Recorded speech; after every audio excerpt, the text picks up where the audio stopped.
किसान लीडर राकेश टिकैत ने एक बार फिर कहा है कि सरकार एमएसपी गारंटी कानून समेत उनकी दूसरी मांगों को मान ले, वो आंदोलन खत्म कर देंगे। जैसे कोरोना काल में इन 3 कानूनों को ले आए थे, ऐसे ही इस पे एक वो बना दे कि हम एमएसपी गारंटी कानून देते हैं, ये हो जाएगा। आप वापस ले लेंगे? हाँ, वापसी ले लेंगे। फिर और जो 750 किसान शहीद हुए हैं उनको कंपनसेशन दे दें, जो मुकदमे दर्ज हैं उनको खत्म कर लें। कितने कंपनसेशन वो बात कर लेंगे, बैठ के बात कर लेंगे। अब तो सर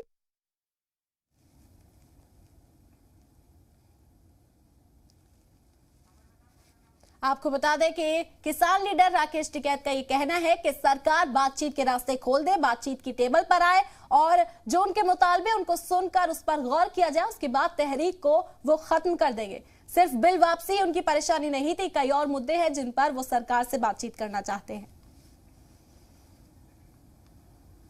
आज सदन में ज़राई क़वानीन की वापसी का बिल पेश होगा और आज ही पंजाब की 32 जत्थेबंदी सिंघू बॉर्डर पर इमरजेंसी मीटिंग करने वाले हैं।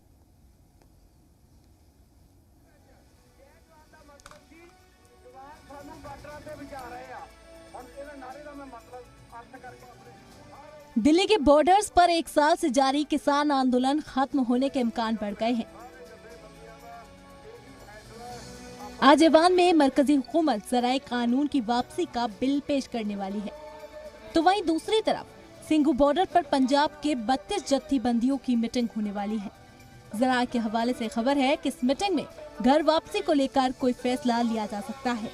भारतीय किसान यूनियन दोआबा के सदर मंजीत सिंह राय का कहना है कि सरकार अपने वादों को पूरा करेगी तो किसान आंदोलन रद्द कर घर लौट जाएंगे। गुज़िश्ता 1 साल से जारी किसान आंदोलन के सबब दिल्ली की सरहदें बंद हैं, जिससे आसपास के लोगों को काफी परेशानी हो रही है। ब्यूरो रिपोर्ट, जी मीडिया।